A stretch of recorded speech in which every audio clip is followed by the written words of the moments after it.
परमात्मने नमः। गीता महात्म्य पृष्ठ 458। गीतार ज्ञान बलरे पाळई मुहि त्रैलोक्यरे। गीता परम विद्या जान ब्रह्म रूपी से सनातन। नित्य अर्ध मात्रा पठने मो मन सदा सही बने।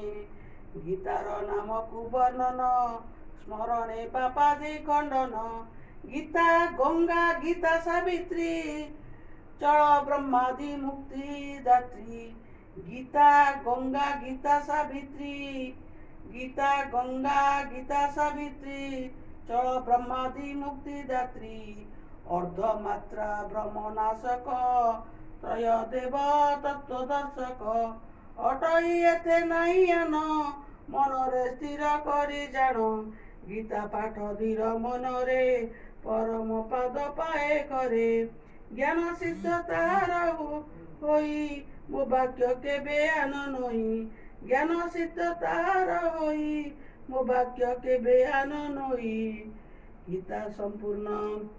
गीता संपूर्ण पाठ करी अधे जे पढ़े मोह भरी। गोदान पुण्य फल पाई एथिरे दिले आन नाई।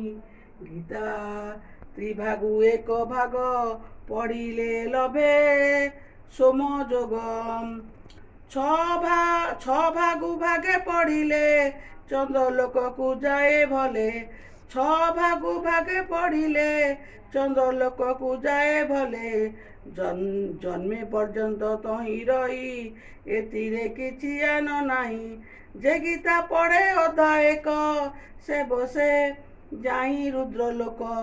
जे गीता पढ़े अधा एक से बसे जाई रुद्रलोक।